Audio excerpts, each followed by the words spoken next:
But welcome back. Let's look at trigonometric equations. But we're going to start by revising what we did in grade 11. Or to find our general solutions, we're going to use two methods. But I would like to call them this. First one, let's call it the quadrant method. Okay, we're going to use the quadrant method. And then the second one, we're going to use, let's call it the formula method. Under this section, when you're looking at trigonometric equations, we're going to be using these two, the quadrant method and the formula method. We have 3 cos theta is equal to 0,9. We want to find the general solution for this. Right, so we have to find the reference angle. We have to start by finding the reference angle. So what we do, we divide by 3 on both sides of the equation so that we remain with cos theta is equal to 0,3. We've divided by 3 on both sides of the equation. Right, then what is the reference angle? So reference angle is equal to a cos 0,3. Then what do we get? We get 72.54239688 degrees, which is 72.54 because of these two. So this 4 does not change there. So this is our reference angle. Right. Let's start with the quadrant method. Alright, you check cos theta is positive here. So you check where is cos theta positive. So cos theta is positive in quadrant 1 and in quadrant 4. And then in quadrant 1. In quadrant 1, remember how we find the general solution? We just say theta is equal to reference angle plus 360 degrees times k, where k is an integer. For quadrant method, you have to remember this. You have to remember your quadrants. We have theta here. We have 180 degrees minus theta there, quadrant 2. Then quadrant 3, we have 180 degrees plus theta. Just have to remember this. And then quadrant 4, we have 360 degrees minus theta. Okay. And then for cos theta and sin theta, we just add 360 degrees times k. And then for tan theta, we just add 180 degrees times k. Okay. Right. Just remember that.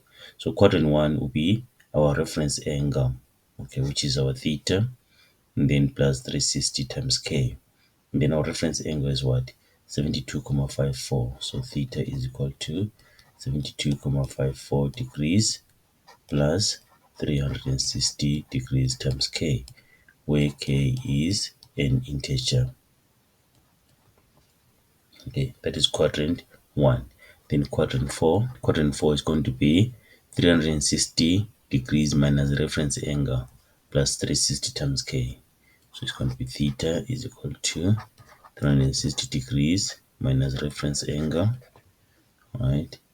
Then plus 360 degrees times k, where k is an integer, right? And then theta is equal to 360 degrees minus 72.54 degrees, then plus 360 degrees times k, where k is an integer, right? And then simplify this. Theta is equal to 287.46 degrees plus 360 degrees times k, where k is an integer. These are the general solutions. Okay, let's use the formula method. The formula method, you just have to remember that for sine theta, if we have our reference angle, so theta is equal to reference angle plus 360 times k, 360 degrees times k, where k is an integer, or theta is equal to 180 degrees minus reference angle plus 360 degrees times k, where k is an integer. That is for sine theta. Then for cos theta, remember that it will be theta is equal to plus or minus reference angle plus 360 degrees times k, where k is an integer, and then 4 tan theta. Remember that theta is equal to the reference angle plus 360 degrees times k, where k is an integer. So for the formula, you have to remember this. So now here we have our cos theta is equal to 0,3 after dividing both sides by 3.